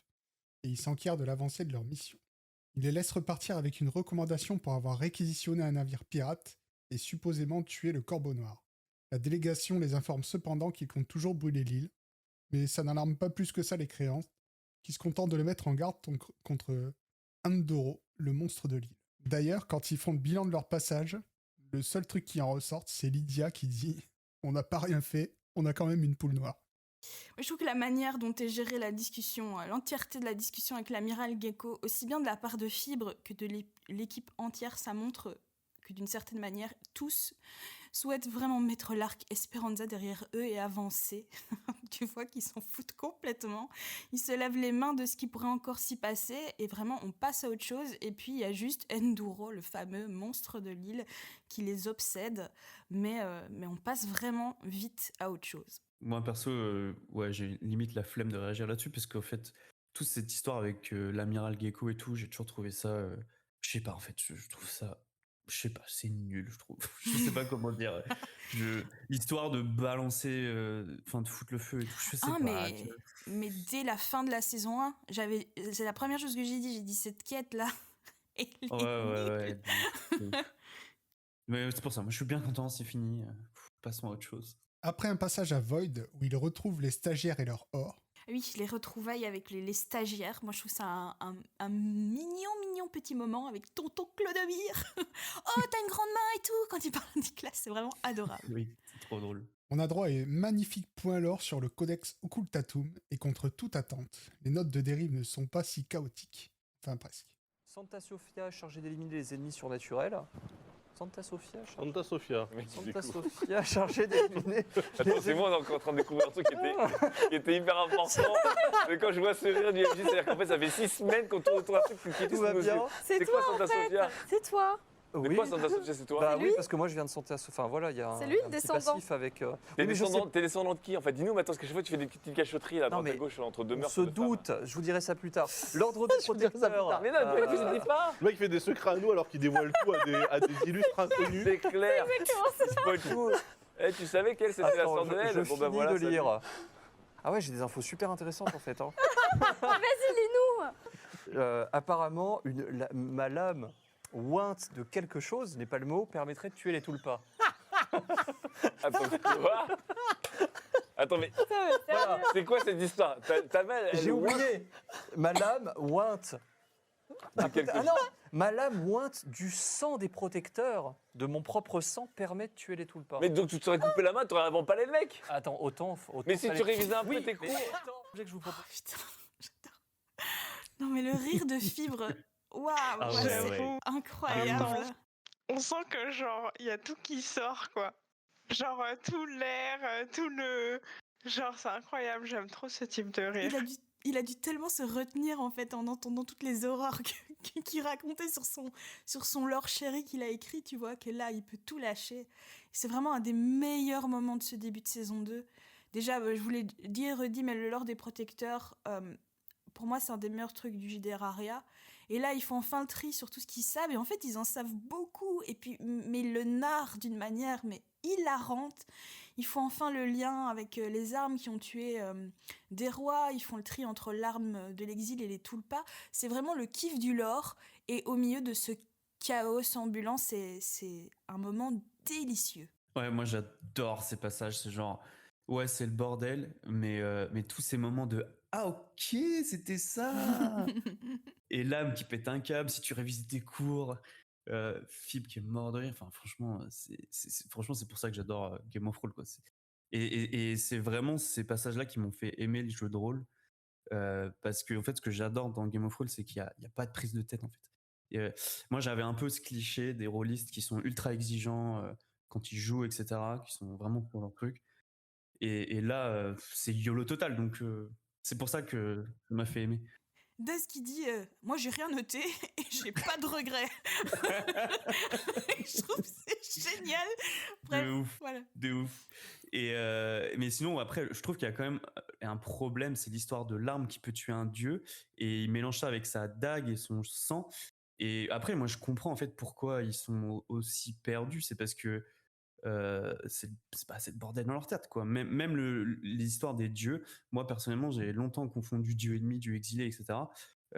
Après, à force de regarder et d'enchaîner les épisodes, évidemment, on connaît et on s'arrache les cheveux, mais dans leur contexte, je comprends, quoi. Mais je trouve que une game, c'est super difficile de tout relier, genre, parce que il y a aussi un peu la tension de genre, faut être un peu réactif et tout, et genre, parfois c'est trop, j'ai l'impression. Enfin, je sais pas comment vous vivez ça, vous, mais genre, parfois vraiment sur les grosses campagnes et tout, il y a beaucoup d'épisodes, beaucoup d'informations, mais même Aria, là j'écoute, genre j'ai joué, mais genre je sais que j'ai pas tout et je pense que des trucs, je bite rien encore. Enfin, C'est hyper dur, moi, je trouve. Enfin, je sais pas si je l'ai déjà mentionné dans Hola mon brave, mais moi, j'ai beaucoup de mal à faire du jeu de rôle en tant que joueuse. Je préfère vraiment être MJ. Parce que quand t'es joueur, t'as envie de kiffer, d'être à fond dans ton RP, et retenir tout ça, ben, c'est super compliqué. Moi, j'aurais trop de mal à leur place, donc vraiment, je leur jette pas la pierre. Oh, moi, je peux rien leur dire. Je me souviens pas du nom du PNJ qu'on m'a dit un quart d'heure avant, donc franchement. Ah ouais, et dans cet extrait, il y a un running gag qui me fait trop rire, c'est celui de Atlan qui révèle tout dans cet épisode. C'est tellement drôle parce que déjà, donc, il dit à Diego qu'il est protecteur, il va révéler aux pirates de Kainak que Kitra c'est sa sœur, il dit aussi qu'ils sont envoyés d'Aria, enfin le mec il dit tout, et puis à côté de ça il joue au mec mystérieux. Je vous en parlerai plus tard et tout. Ah, c'est trop drôle. Ara Express à Fouilla pour tenter de guérir Clodomir. Ils y rencontrent un émissaire de Mélanda qui refuse de donner au mage l'emplacement de son maître, vu qu'il a encore tué des gens. ça m'a fait tellement du bien quand il a arrêté son geste, genre il était prêt à manipuler le gars et tout, et finalement qu'il laisse, enfin j'ai envie de dire cet abandon, mais genre, je sais pas si c'est vraiment comme ça qu'il faut le dire, mais ça m'a fait vraiment, j'étais en paix après. Ouais, tous ses coéquipiers sont là, non mais mec, arrête parce que Clodomir, on l'a aussi dit et redit, mais il est à fond dans son déni, et tous les autres ils sont là, mais ton maître n'a plus envie de te voir en fait, même si tu la retrouvais, elle voudrait plus te parler, donc abandonne mec, c'est bon quoi. Et c'est vrai que c'est un peu un soulagement que cette séquence soit pas plus longue que ce qu'elle n'est déjà. Après, ils ont un débat interminable pour savoir où se trouve Shazam. Ils n'arrivent plus à se souvenir s'il était à Alta Bianca, Aria, enfin... Ils savent plus, ça dure un petit moment. Et ils finissent par se rendre à Alta Bianca, à bord de leur nouveau navire, rebaptisé la 12 grosses mains. Le pire nom, c'est affreux. Et ils y vont malgré les avertissements de Niklas, qui rappelle au groupe qu'Atlan y a tué Maria, et qui sont aussi probablement recherchés pour avoir mis le feu au port. Et oui. Et c'est assez comique cette séquence de recherche de où se trouve Shazam, parce que en général, Keitra est souvent la plus clairvoyante sur ces sujets-là, et là elle est vraiment persuadée à 200% que Shazam n'est pas à Alta Bianca. Mais heureusement ici, Fibre leur force discrètement la main, parce que sinon on aurait pu encore longtemps tourner en rond avant de prendre la direction d'Alta Bianca. Chaque fois que je réécoute cette séquence, je passe mon temps à répondre dans ma tête à Lydia en disant « Mais non, mais pas du tout. Laisse-les aller là-bas. » Il y a l'âme qui me fait trop marrer quand il dit tu veux pas faire un jet de dés de lire tes notes ?» Ça me tue. En plus, le culot, quoi. Genre, le gars prend pas de notes et il dit à Lydia bah, vas-y, lis tes notes. Enfin, et sinon, quand Fibre dit la perte de mémoire, ça arrive à tout le monde, bah, ça, je trouve ça vraiment cool. Parce que ouais, je sais pas, il intègre le fait qu'ils n'arrivent pas à se rappeler, comme si c'était la vraie vie. Ouais, c'est ça. Il les aide pas, parce qu'il se dit... Ouais, c'est ça. Ça fait partie de la vie, quoi, en gros. Et je trouve ça chouette de dire ça. Et Daz qui sort, ah mais oui c'est vrai, c'est quand Keitra a tué les mecs qui avaient rien demandé à personne. Ce running gag horrible. Oui, d'ailleurs, Nicolas, il dit Alta Bianca, en tout cas, c'est sûr, c'est là où t'as tué ta meuf. Ça, c'est très drôle. Ils finissent enfin par retrouver la trace de Shazam, mais celui-ci ne se souvient absolument pas d'eux, ni de leur avoir confié la mission de la poule noire. Donc moi, vraiment, Shazam, c'est le best PNJ ever. Je suis désolé, mais plus la façon dont Fibre le joue, c'est vraiment, j'adore. Et même à jouer, quand nous, on fait la campagne, les passages avec Shazam, c'est toujours très drôle. Moi aussi, je l'aime trop et j'avais adoré comment tu l'interprétais, c'était incroyable. Et j'adore Keitra qui lui dit mais vous notez rien. Alors qu'ils viennent de passer littéralement la moitié de l'épisode, le nez fourré, perdu dans leurs notes. Ah, j'ai adoré. Ah ouais, c'est une des meilleures répliques. Et oui, Shazam, il est tellement incroyable. Surtout, il les bouscule tellement en mode... tu sais, il passe son temps à leur dire genre, mais je m'en fous de vos trucs, mais foutez-moi la paix. J'adore ce gars. Est-ce que ce serait pas le Krakito par hasard? Ah, c'est le GOAT. C'est juste le GOAT. Oh mon Dieu. En tout cas, les créances, ils y comprennent absolument rien, mais ils finissent malgré tout par négocier une récompense. Shazam explique qu'il sait mettre des démons dans des objets et leur propose de choisir entre 3 d'entre eux. Le premier objet que je vous propose, c'est un caillou. Un caillou magique. En fait, il y a 2 cailloux. C'est-à-dire que si tu mets le premier caillou dans un endroit, et que tu es dans un autre endroit, et que tu lèches ce caillou, tu te retrouves téléporté au premier endroit. Oh. Mais le caillou reste collé à ta langue pendant 2 heures. Mais qu'est-ce que c'est que ces trucs de merde? C'est une pierre de téléportation. Okay. Ok. Ça, c'est le premier objet. Le deuxième objet est une épée molle. C'est une épée molle, mais attendez, en fait, elle est habitée par un démon qui a très peu confiance en lui. Et si vous le motivez, elle va devenir bien dure et elle va s'enflammer. Ça peut devenir une épée de flamme, mais il faut vraiment la motiver pour en passer une bonne demi-heure avec elle. Est-ce qu'elle est hétérosexuelle, cette épée? Comment on motive l'épée? Et bien vous lui dites, vas-y, t'es forte, tu vas y arriver, tu vois, voilà. Et tu vois qu'en lui disant, elle se raidit un peu, tu vois. Elle est hétéromolle. Le dernier objet est une cape d'invisibilité qui parle tout le temps. Avec l'accent d'Eddie Murphy en plus. Salut les mecs. Voilà. Mais du coup, on n'est pas vraiment invisible. Les 3 pires récompenses de l'histoire. Les 3 pires récompenses de l'histoire. Ok, alors... Il faut choisir une. Ah, vous pouvez pas imaginer à quel point j'adore cette séquence. Je la trouve incroyable. Moi, j'ai une affection toute particulière pour cette épée qu'il faut motiver. Je trouve ça génial. Je trouve ça vraiment incroyable. Et cette partie de l'histoire, elle est absolument pas traitée dans le JDR papier. Et ça m'avait vraiment fendu le cœur. C'est un des premiers trucs que j'ai été voir quand j'ai eu le JDR entre les mains. Plus que le labyrinthe, moi, je voulais aller voir quels sont les objets proposés par Shazam. Et il n'y a aucune résolution de la quête, en fait, de la poule noire dans le bouquin. Mais voilà, heureusement, il existe une ribambelle de listes d'objets magiques inutiles que vous pourrez trouver sur Internet. Moi, je les utilise beaucoup dans mes parties. Et voilà, c'est tellement drôle. Je trouve ça phénoménal. J'aime trop ces objets aussi. Genre, je partage trop ton avis. Moi, ma préférée, c'était vraiment la cape d'invisibilité qui sert à rien, genre. Salut les mecs. Ouais, comment il le fait, putain. Il sait faire une imitation Fibre Tigre, c'est celle-là. C'est vrai. Il la sort à toutes les sauces, son Eddie Murphy, ça me tue de rire. Excuse-moi, c'est là donc. Continue. Non, tranquille. C'était parfait. J'attendais trop après la résolution de la quête de la poule noire parce que, genre, en fait, j'étais trop triste. Je suis trop triste d'apprendre qu'il n'y ait pas de chute. Et genre, c'est un passage que j'ai trop aimé et je suis désolée. Hein. Genre, je vais vous sortir une anecdote. Je sais pas si vous la garderez ou pas, mais genre, en vrai, j'ai trouvé un vrai vin de la poule noire, genre, et j'ai gardé l'étiquette de la bouteille. C'est trop bien. Et ça m'avait trop donné l'impression que Shazam était passé par là, genre, il est tellement méta en fait qu'il est réel. Ah, mais il est sûrement réel. Il doit bien y avoir un Shazam dans d'autres dimensions qui fait du vin, hein, pourquoi pas. J'aime trop cette idée. Genre, si je croise quelqu'un d'aussi bizarre et random, je me dirais, obligé, c'est Shazam. Après un court débat, ils choisissent la pierre de TP et se dirigent ensuite inexplicablement, alors que tous sont d'accord pour dire que ça pue, vers le palais, sur l'invitation du prince Léonide d'Alta Bianca. Et ben justement, je trouve que Fibre il fait une masterclass là-dessus, de manipulation. Et je reviendrai là-dessus à la fin du résumé.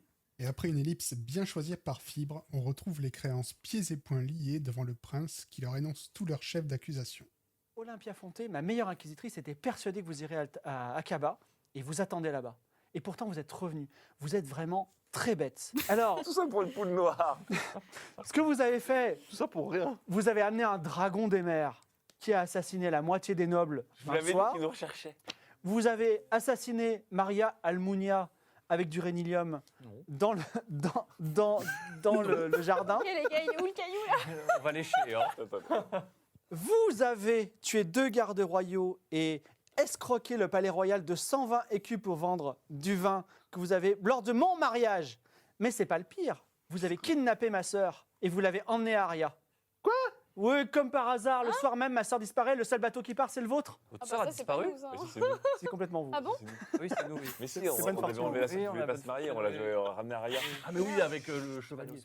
Je vais vous faire écarteler demain matin. Ouais. Je vous souhaite une très bonne nuit.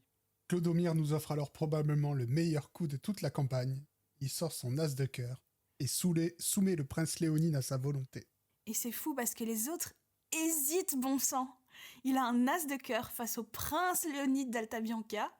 Et ils sont là, mais non, utilise pas ta magie et tout. Alors que, meilleur move. De ouf, ça me rend fou à réécouter quand tu connais toutes les conséquences que ça va avoir.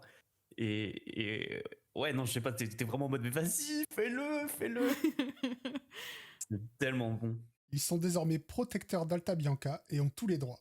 Nouveaux vêtements, nouvelles armes, nouvelles potions, ils sont refaits. Et il y a même un caméo de Jotun. Moi, j'ai trouvé ça trop cool qu'ils soient là dans l'ombre, prêts à intervenir. Genre, j'ai trop aimé avoir un petit coup d'œil sur les coulisses, ce qui serait arrivé s'ils n'avaient pas sorti la carte. C'était trop bien.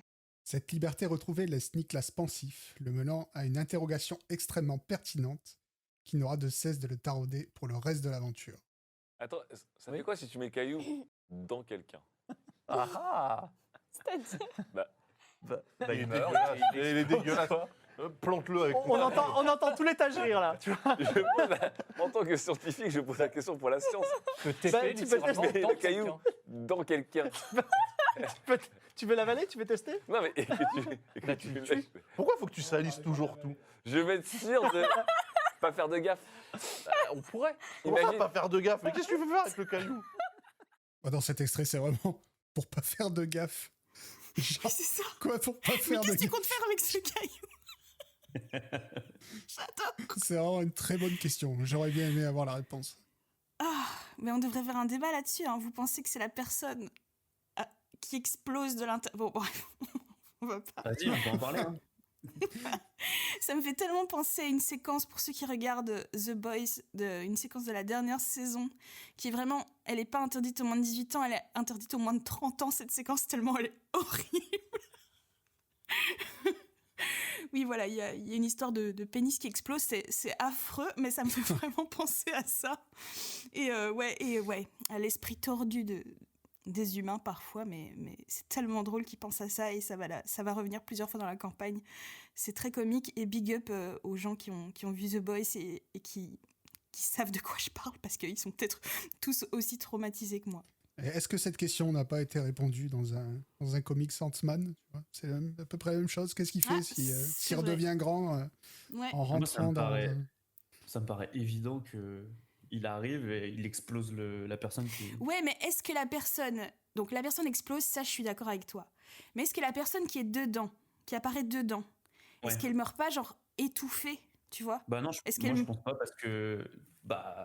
Pourquoi ouais. c'est la personne intérieure Ouais. qui est plus forte que la personne Ok, extérieure? ouais, c'est vrai. C'est pas faux. Parce que je sais pas, parce que notre intérieur est plus mou que...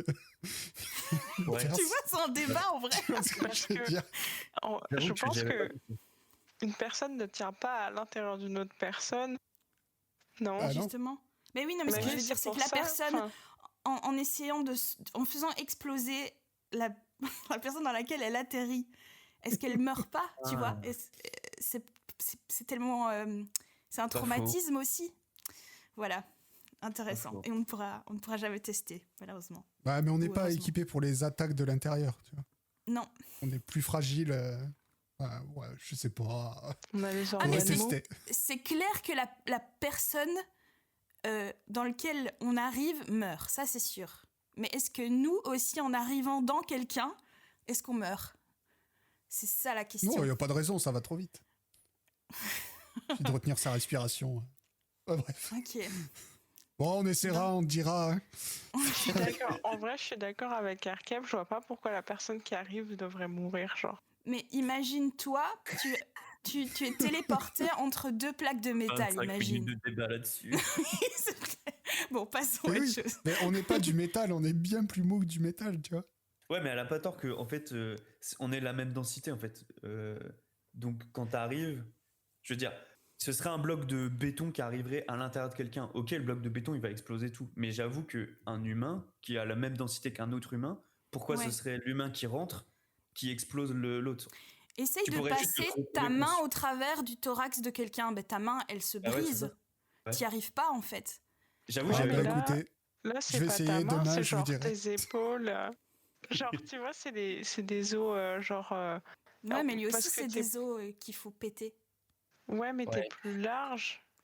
Quand. Enfin. Ah ouais, Parce que pour moi, genre, en fait, si t'avales la Eh ben, pierre, j'adore. la personne, elle. Genre. Du coup, c'est dans le système digestif. Tu vois, c'est entre les côtes et un endroit où, genre, il y a la colonne vertébrale et tout. C'est pas au niveau où genre, t'as les os les plus. Tu vois, Ouais, genre. mais il suffit de un truc, genre, imagine la côte de la personne à laquelle t'arrives te transperce le poumon, tu vois. Fin du game. Tu vois ce que Ouais, je veux dire, moi, c'est la- que moi, l'action je de dirais- faire exploser quelqu'un est peut-être dangereux pour toi aussi, quoi. C'est ça que je veux Moi, dire. le seul truc que je dirais, c'est que j'étais sûr de moi, et depuis que tu t'as parlé de ça, Anna, je sais plus. Là, Et je voilà, suis j'ai perdu. mis le doute. Je suis perdu. Tout s'effondre. non, moi je suis toujours persuadé qu'on fait exploser de l'intérieur parce que. C'est bien. Oui, mais ça, bien moi que- aussi. Mais vous ne m'écoutez pas, bon sang. Mais si, mais du coup, il n'y a pas de raison qu'on meure, quoi. Je pense que C'est- c'est parce que peut-être. Enfin, moi, j'imagine le truc où, genre, quand t'arrives sur la pierre, tu sais, tu grandis. Et, genre, Ouais. du coup, t'arrives sur la Non, pierre. t'arrives et en genre, un coup. Paf. Tu vois. genre comme une fusée. Tu sais, genre comme si les cailloux étaient aimantés et, genre. Parce que moi, j'imagine trop que tu te reconstruis un peu autour du caillou, tu vois. Genre, du coup, tu pousses. Ouais, on n'a Tout ce pas qu'il la y a même autour. vision de la téléportation. C'est marrant. Bref, quel débat. Débat infini. Dites-nous Ouais. ce que vous en avez pensé dans les commentaires. On peut continuer le débat. Mais en tout cas, petite précision, c'est chez le tailleur des nobles qu'ils récupèrent leur look signature.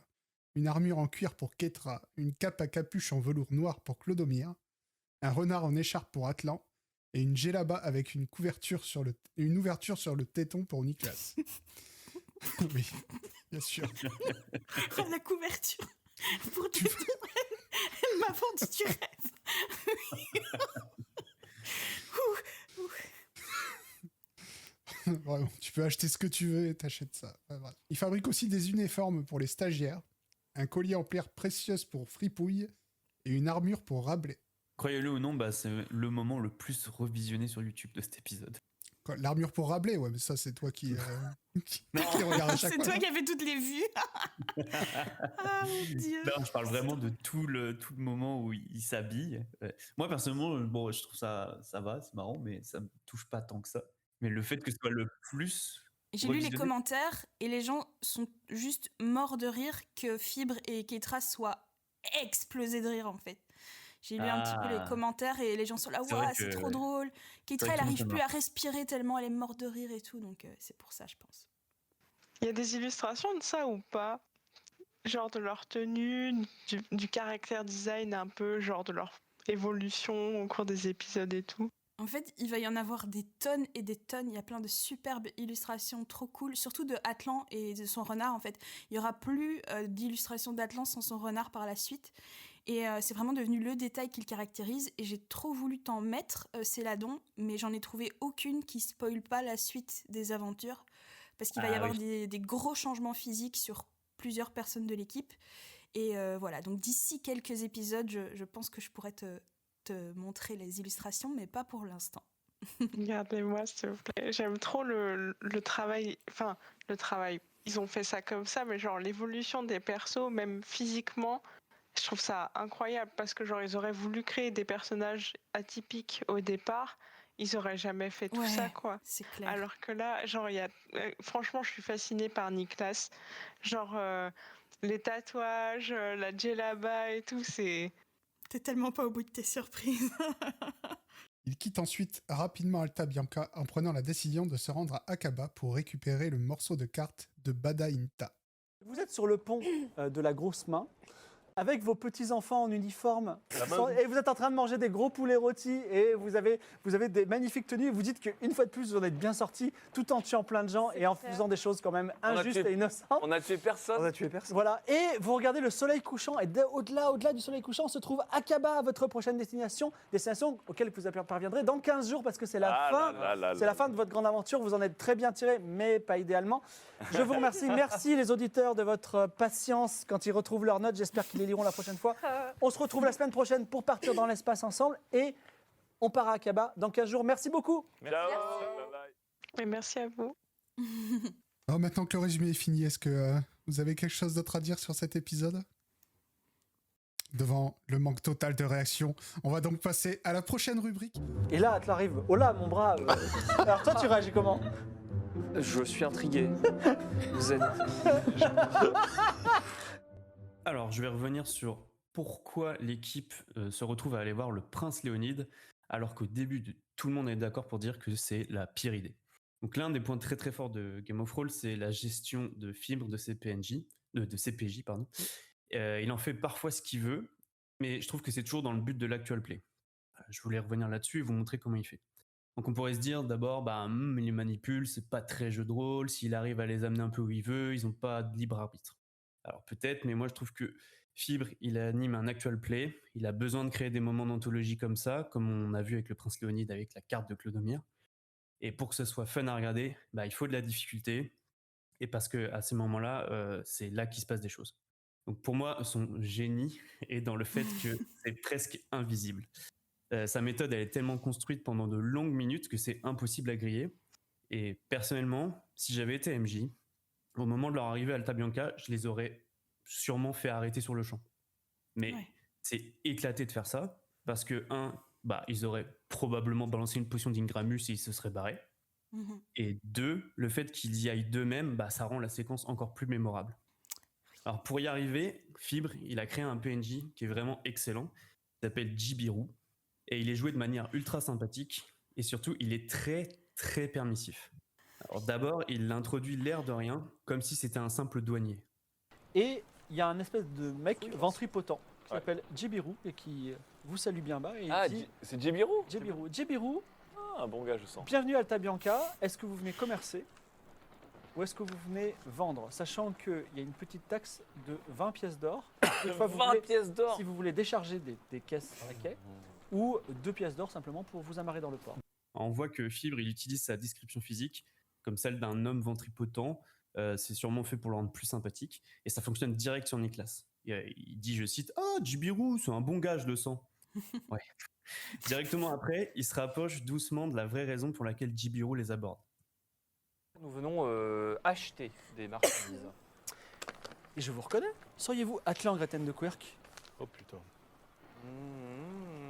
Pourquoi? Parce que le prince Léonide en personne m'a dit qu'un Atlan Greten de Quirk devait venir et il souhaite vous inviter à déjeuner. Hein? Quoi Êtes-vous Atlan Greten de Quirk ou quoi? J'ai l'impression que vous avez ce... Bah oui. Est-ce qu'il a l'air honnête, le mec, inoffensif? Le prince. Jibiru, c'est Jibiru. C'est le prince. Est-ce que t'as... Bah attends, c'est Quelqu'un peut regarder dans le jeu de Jibiru? Donc là, on voit très bien qu'ils sont très méfiants. Ils s'en doutaient, Alta Bianca, ça allait être compliqué pour eux, donc chelou les gars qui les reconnaît. Mais Fibre, il est très fort parce qu'il a joué ultra chill, le genre de mec super sympa, ça attise leur curiosité, et surtout, l'idée d'être invité à la table du prince, ils se sentent un peu flattés quand même. J'aime aussi le fait qu'il ne cherche pas à se justifier, mais il insiste pour savoir si c'est vraiment eux. Il lui dit « Êtes-vous Atlan Greten de Quirk ou pas ?» Et ensuite, Atlan jette un dé de psychologie, il le réussit, ça les rassure un peu. mais surtout, alors je pense que clairement, si le jet de psychologie il avait fait 0,1, il l'aurait grillé. Mais là, il n'est pas assez réussi. Et donc, en fait, surtout, le truc, c'est que Jibiru, il met fin à leur débat des 25 dernières minutes par rapport à Shazam. Je dis, on vient voir Shazam. Il est Ah. toujours en ville. Eh bien, ce que je vous propose, on peut aller voir Maître Shazam tous ensemble. Et puis Ah. ensuite, aller voir le prince Léonide. Donc, c'est bon, Shazam, il est bien à Alta Bianca. Et encore une fois, au lieu de les forcer à aller au palais, Fibre va au contraire les encourager à aller voir Shazam. Et ça renforce la sympathie pour Jibiru. Par contre, juste après, Fibre est à 2 doigts d'être allé trop loin. Et vous savez quoi? Je vous offre l'accès au quai puisque beaucoup vous êtes trop les amis beau. du prince. Alors là, je suis un peu trop suspect. Alors, vous savez quoi? Ah, mais si, attendez. Donc ça devient trop beau pour être vrai, mais il a une chance de malade parce que tout à coup, il y a Niklas qui mélange tout et qui se dit ah si, ils ont peut-être bien aidé le prince et que du coup, peut-être que possiblement le prince veut les récompenser. Alors là, Fibre, il s'engouffre dans la brèche. Moi, personnellement, je me serais décomposé à sa place, mais lui, il profite de cette micro-hésitation et il les punit direct. Parce qu'il enchaîne, il casse leur réflexion et c'est exactement ce qu'il faut faire. Parce que s'il les laisse trop réfléchir, ils vont revenir sur leurs inquiétudes et se méfier. Au lieu de ça, il détourne leur attention et les amène sur un terrain qu'ils adorent, les enfants. Mais oui, à cause du parfum. Peut-être. Oui, peut-être. oui, Vous accostez au quai, Oh, vous j'irai descendez avec tous eux. ou pas? Hein Vous Bah. laissez les enfants sur le bateau? Ouais. Ah bah, On en prend avec nous ou on prend pas les habitudes. Vous entendez la joie dans la voix de Clodomir? Fibre, il enchaîne direct avec un RP enfant tout mignon pour les attendrir et baisser leur garde. Je peux te poser une question, oncle Non, on l'a- Clodomir? on l'a appelé. J'ai 2 questions à Oncle te poser. Clodomir. Oui, Pourquoi es-tu tout pâle? je me sens vraiment pas bien là. Et où est Amaury? Il nous manque. Figurez-vous, les enfants, qu'Amaury est Saviez-vous devenu un pirate. On leur ment pas. Hein. Ah, mais Oui. nous, on voulait tous devenir pirates. On peut Oui. rejoindre ou pas? Voilà, c'est une discussion classique qu'ils ont avec leur équipage d'enfants. Jibiru n'est plus une menace dans leur tête, il a réussi à détourner leur esprit. Leur garde est si baissée que Niklas s'en vient même à dire Là, on est potes avec Jibiru maintenant. maintenant ils sont potes avec Jibiru. Waouh. Fibre enchaîne. Alors, Jibiru vous accompagne jusqu'à une espèce de tour. Shazam, 2 points. Mage puissant, virgule, longue vue, virgule, divers. Génial. Donc, Bon, bah. Jibiru dit, je m'assieds sur le banc et je vous attends. Exactement. Très bien. Il les laisse faire. Le fait que son personnage s'assoie de lui-même sur un banc pour les laisser faire leurs affaires, c'est tellement un excellent move. Combien de fois ça arrivait que des PNJ soient un peu trop curieux et les fassent chier, alors que là, ça renforce la confiance, il les laisse tellement faire que la séquence de Shazam, j'ai regardé, elle dure littéralement 10 minutes. Et après Shazam, il enchaîne direct. Peu importe. Et le mec s'est fait voler par ça. Je vous laisse choisir qui a toi qui a la pierre. Bon, bah, Oh, Ketra. bah allez. Bon, Mais Ketra, c'est l'inventaire vivant. Alors, En fait, voilà. Ah oui, mais très bien. Vous En fait, Ketra, traversez, depuis le début, elle complote pour finir seule. Elle a tout l'inventaire, toutes les vous compétences. traversez Alta Bianca. Ouais. Voilà, ça y est, il a réussi à les amener avec lui sans qu'ils ne disent rien. Notez bien que c'est un moment où d'habitude, il leur dirait « Que faites-vous ?» Et aussi, à ce moment-là, il n'incarne pas Jibiru. Jibiru, il aurait pu dire « On y va, vous me suivez maintenant ?» Non, c'est direct « Suivez-moi, suivez-moi ». Et après, grâce à son récit fantastique d'Alta Bianca qui fait rêver, il les amène tout doucement jusque devant le palais. Pas le temps de réfléchir. Et là, la preuve de sa masterclass, c'est ça. Un palais bleu et blanc aux larges fenêtres de vitraux étale son opulence. Mais les grandes portes d'or et de lapis-lazuli restent fermées aux étrangers que vous êtes. Cependant, Jibiru. Jibiru ouvre la porte. Et je vais faire une ellipse complètement arbitraire. J'aime bien mais Jibiru. Son génie, c'est de se faire ressentir aux joueuses le fait qu'il est impossible de rentrer dans le palais. Sauf que là, ils sont avec Jibiru. C'est plus le gars suspect des quais qui allait les avoir. Non, c'est leur guide VIP qui leur permet d'accéder aux endroits les plus sélects de la ville. Le gars les a tellement manipulés d'une manière incroyable que Niklas en vient à dire de lui-même « Je l'aime bien, moi, Jibiru ». Et ce, littéralement 3 secondes avant que Fibre explique qu'ils sont pris au piège. Et je vais faire une ellipse complètement arbitraire. J'aime bien Mais Jibiru. quelques heures plus tard, vous vous retrouvez dans le salon de Léopold Léonide. Et vous êtes pieds et poings liés à ses pieds, effectivement, parce qu'effectivement, Jibiru était le chef des inquisiteurs. Il vous a bien dupé parce qu'il a, il a un sort de psychologie extrêmement fort. Et Léonide, Jibiru. Oui, Niklas, Jibiru vous a trahi. Ce bon vieux Jibiru de confiance qu'on connaissait depuis pas 1 heure. Hein ouais, c'est peu. Incroyable. Voilà, Fibre a réussi à faire ce qu'il voulait. Ça va donner lieu à une des scènes mythiques de Game of Thrones. Donc voilà, chapeau l'artiste. Waouh. Trop bien. Merci. Merci. Quel décortiquage. Je suis impressionné. Mon Dieu. C'était trop bien, Flav. J'ai adoré. Merci Flavien. Et on va donc passer au stade d'Anna June. peut faire un apaiser Ouais, les bah, cœurs. Vas-y. Apaise des cœurs de Gérassi. 92. Donc c'est parti, parlons statistiques. Donc à peine un peu plus de jets que l'épisode précédent, avec 22 jets de dés. En même temps, ils auront passé la moitié de l'émission à soit halluciner, soit lire leurs notes, donc il n'y a pas de miracle. Alors je vous refais pas tout le topo sur le 22 et le 22, v'là les flics, même si ça m'aurait été bien utile, étant donné qu'il n'y a pas grand-chose en fait à raconter en termes de stats sur cet épisode 3 de la saison 2. Donc on a 73% de réussite, 47% de moyenne et 14% d'échecs critiques. Ce que l'on peut retenir, c'est qu'ils auront peu raté, mais lorsqu'ils ratent, ils ratent en beauté. D'ailleurs, il y aura eu un 100 pendant cet épisode, un 100 qu'on aura vite fait d'oublier parce qu'il est franchement sympa et sans trop de conséquences. Il vaudra juste à Atlan, parce que oui, il s'agit bien de lui, qu'un Shazam Furax lui claque la porte au nez et ça s'arrêtera là. Sinon, à part ces jets de poule qui ne lui offriront que 40% de réussite, Keitra n'aura lancé que 2 fois les dés et les aura tous les 2 ratés. Autant vous dire qu'entre l'épisode précédent et celui-ci, la gladiatrice n'aura pas eu beaucoup l'occasion de briller, la pauvre. Alors, Clodomir et ses réussites à ces jets de lecture répétés nous aura offert de beaux passages de l'or et un joli 83% de réussite, l'élevant à nouveau au rang de MVP. Que dire d'autre ? Oui, ils auront lancé 3 fois le nombre 58 pendant cette partie. Voilà, une stat qui va vous faire frémir, sans nul doute. Ils auront utilisé une potion d'hallucination, mais bon, ça, difficile de passer à côté, dégainé un as de cœur, lu 2 nouvelles entrées du Codex Occultatum, renommé un manoir, crafté 2 potions, et 2 haches en obsidienne, perdu 6 PV max, récupéré un livre pour apprendre à lire, et refait toute leur garde-robe. Et c'est là qu'un constat m'accable. Cela fait bien longtemps qu'Atlan n'a dit ni hola, ni mon brave, que Niklas n'a dragué personne, et ça c'est le coup de grâce, ils n'auront même pas une seule fois perceptionné pendant cet épisode. Alors Mais mon petit non. cœur, oui, même pas une seule fois. Alors mon petit cœur se sent abandonné et meurtri, je ne sais plus qui suis-je, où vais-je, quel est mon but dans cette émission. Peut-être est-il temps que je me remette en question et que je change d'angle d'attaque pour cette chronique. En tout cas, je m'en remets à la déesse Ina. Faites qu'Akaba remette nos aventuriers sur le droit chemin de la perception, du loot et de la débauche. Bon, après tout, ils auront quand même looté la pierre de TP dans cet épisode. Alors le MJ qui croyait que se retrouver plusieurs heures à plusieurs, la langue collée sur une petite surface serait une promiscuité et un embarras suffisant pour rendre ce loot obsolète, mais c'était sans compter sur l'esprit tordu de nos aventuriers. Alors spoiler alerte, il se peut qu'ils viennent tout simplement de looter l'objet le plus important et le plus puissant de leur campagne. Ce qui est fou, c'est que ils n'auront techniquement tué personne dans cet épisode. Mais, si vous le voulez bien, faisons un instant comme si on ne connaissait pas la suite de l'histoire. Et à ce moment précis de l'aventure, permettez-moi de vous faire une liste non exhaustive des dommages collatéraux effectifs ou probables liés à leurs actions.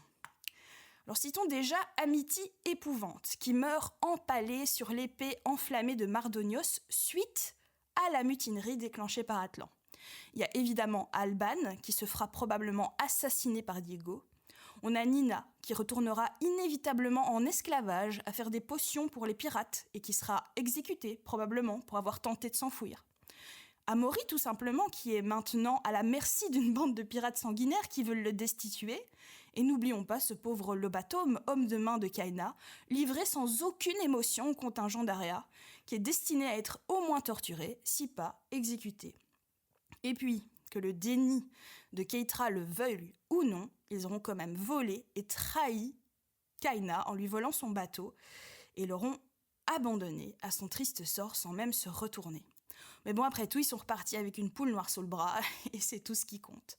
Donc oui, ils n'auront tué personne dans cet épisode, mais ce n'est pas encore cette fois-ci que les créances vont redorer le blason de leur karma. Merci de m'avoir écouté. Waouh, trop bien. Merci pour ça parce que franchement, je me suis posé ces questions genre en mode toutes ces personnes qu'ils ont laissées derrière et tout. Trop bien que t'en aies parlé. Eh bien, on va donc passer maintenant à la prédiction de Céladon. Il s'approche tout doucement, vraiment à pas feutrés. Et là, il voit quelque chose d'incroyable. Mais vous ne le saurez que la semaine prochaine. J'aime comment se termine l'épisode. Je les vois trop s'éloigner sur un coucher de soleil avec le bateau, direction Akaba, façon Lucky Luke sur une musique de cow-boy et tout. Et Akaba, c'est un moment que j'aime trop. Et je me suis dit que j'arrivais pas à croire qu'on en soit déjà là dans l'aventure. J'ai l'impression que ça avance à une vitesse incroyable. Et j'ai des souvenirs de ce passage. Genre, je me souviens que Badainta, il possède un centre des plaisirs sur plusieurs étages. Et j'imagine que ça va être quelque chose pour lui voler la carte. Donc, ils vont probablement commencer par faire le tour et visiter les lieux. Après, j'ai vraiment du mal à envisager le truc, genre comment ils vont s'y prendre pour la carte, parce que je sais pas, je partirais sur un enlèvement qui n'aboutira probablement pas. Parce qu'il me semble que la carte, elle est tatouée sur le dos de plusieurs favorites, si je me trompe pas. Du fait, ça va encore se terminer en attentat monstrueux. Et ils vont rencontrer le sultan. Et alors, ouais, là, je pense qu'ils vont prendre un karma énorme pour le fils décédé dont ils ont outragé la dépouille. Ils avaient volé son turban, je crois. Enfin, pour moi, tout ça, c'était inacceptable. Et du coup, je me suis spoilée au travail. Je crois que, ouais, apparemment, ils vont pas au labyrinthe. Je suis désolée, c'est tombé comme ça. Donc, j'imagine qu'ils iront pas au labyrinthe. Et si mes souvenirs sont bons, il y avait plusieurs options. Je crois qu'ils pouvaient explorer plusieurs choses sur Akaba, mais je me rappelle plus trop. J'avais souvenir qu'il y avait l'astronome, il y avait une grande bibliothèque. Enfin, c'est très flou, mais je suis curieuse de voir jusqu'où ils pourront aller, surtout s'ils sont... Parce que j'ai l'impression qu'ils vont être aussi limités par le fait que ils vont devoir fuir rapidement. Dans ma tête, ils vont devoir fuir rapidement. Mais je me trompe peut-être et j'ai hâte. Du coup, je suis vraiment impatiente de suivre le prochain épisode. Le prochain épisode. J'ai des images de tableaux orientalistes dans la tête avec des scènes qui nourrissent mon imagination en mode je voudrais trop un tableau de la compagnie Créance à Akaba façon Delacroix ou Ingres quand ils seront en train de planifier leurs méfaits dans le harem de Badainta en fumant du toum, dans leur tenue extravagante et tout. Merci beaucoup. C'est dur de ne pas réagir à chaque fois. J'ai envie Ouais. de réagir à tout ce que tu dis. De ouf. Et du coup, ça y est, on arrive à la fin de cet épisode d'Ola mon brave. Donc, comme à chaque fois, je vais vous demander, est-ce que vous avez une petite reco ou quelque chose avant de nous dire au revoir? Alors oui. Alors ça n'a rien à voir ni avec Game of Thrones ni avec le jeu de rôle, mais la saison 3 de Ted Lasso vient de commencer sur Apple TV. Et c'est l'occasion rêvée pour moi de vous parler de ce qui est tout simplement ma série préférée de tous les temps. Ah ouais. À peu de choses près, évidemment, il y a d'autres choses, mais je pense quand même qu'on tient un gagnant là, et je sais que ça n'a l'air de rien. Vu de l'extérieur, on dirait une sitcom sur le foot, et j'avoue, ça vend pas du rêve dit comme ça. Alors oui, c'est une sitcom sur le foot, on va pas se mentir, mais c'est aussi une sitcom sur la pureté de l'humanité, sur la douceur, sur la naïveté, sur l'amour, la meuf qui part en couille. Non mais ça va être hyper neuneux. La manière dont je vais parler de Ted Lasso, j'en ai bien conscience, mais j'aime trop cette série. Et je ne sais pas vous dire à quel point c'est drôle. C'est la quintessence de tout ce qui me fait rire dans la vie. C'est cet humour, tu sais, légèrement absurde, mais qui reste plein de bienveillance. Et surtout, il y a des comiques de situation qui sont incomparables. Il y a des accents, aussi bien américains, anglais, écossais, gallois et autres, qui vont vous faire hurler de rire. Il y a la vulgarité de certains personnages qui est tellement drôle que c'en est de la poésie.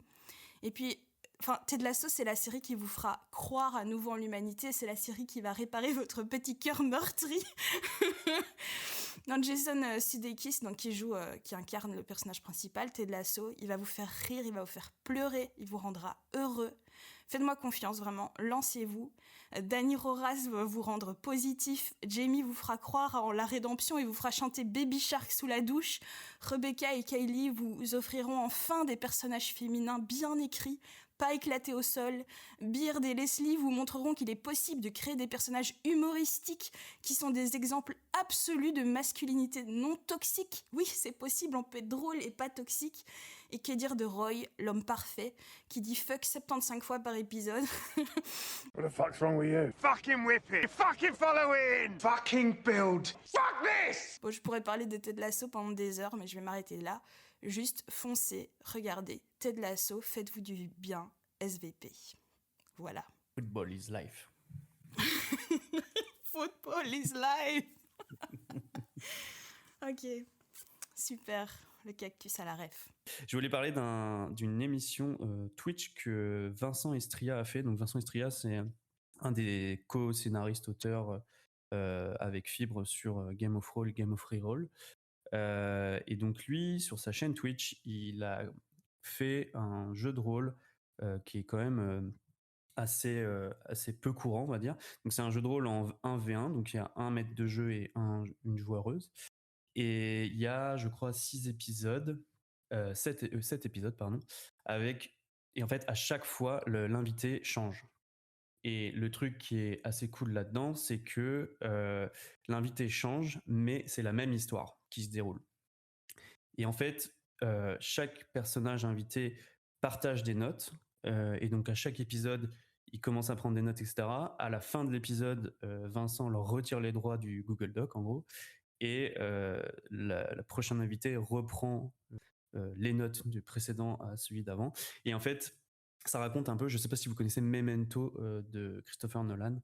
Et ben Vincent, il s'est inspiré de ça pour faire ce jeu de rôle. C'est exactement ça, c'est un joueur, le personnage principal est un personnage qui perd la mémoire, qui doit noter des trucs sur ses bras, sur son torse, etc. pour essayer de se souvenir des choses. Et donc voilà, le fait de partager les notes entre les personnes, ça donne aussi en fonction des joueuses, des personnages complètement différents. Donc il y en a qui vont être très violents, il y en a qui vont être complètement perdus, très gentils, etc. Et je trouve ça vraiment assez incroyable à faire, assez incroyable à suivre, pardon. Et j'en ai discuté vaguement avec lui parce que je lui ai dit que j'ai trouvé ça vraiment super et que ça me faisait penser justement à Memento. Et il me disait que bah oui, c'était de ça que ça s'inspirait. Et ce qu'il voulait faire, alors Memento, ce qu'il faut savoir, c'est que, bon, c'est peut-être un peu un spoiler, Memento, en gros, l'histoire est à rebours. Donc c'est-à-dire qu'on a des séquences de 5-10 minutes qui se passent et en fait, on voit la séquence d'après, c'est la séquence de 5-10 minutes du passé. Et donc en fait l'histoire est à rebours et à la fin de l'histoire on comprend ce qui s'est passé parce qu'on revient au début de l'histoire. Et en gros Vincent il me disait que ce qu'il adorerait c'est que des gens fassent la même chose avec son jeu de rôle et donc commence par le dernier épisode. Le dernier épisode, l'invité c'est Fibre Tigre, figurez-vous. Et donc voilà, donc je pense que c'est ce que je vais faire. Moi pour l'instant j'ai écouté qu'un seul épisode, j'ai pas eu le temps de tout écouter, mais ça m'a tellement saucé que je voulais en parler à vous. Merci pour tout ça. Donc on arrive cette fois vraiment à la fin de l'épisode. Donc comme d'habitude, hein, merci de nous avoir suivis. On se retrouve bientôt. Et d'ici là, prenez soin de vous. Ciao. Salut. Salut. Bisous.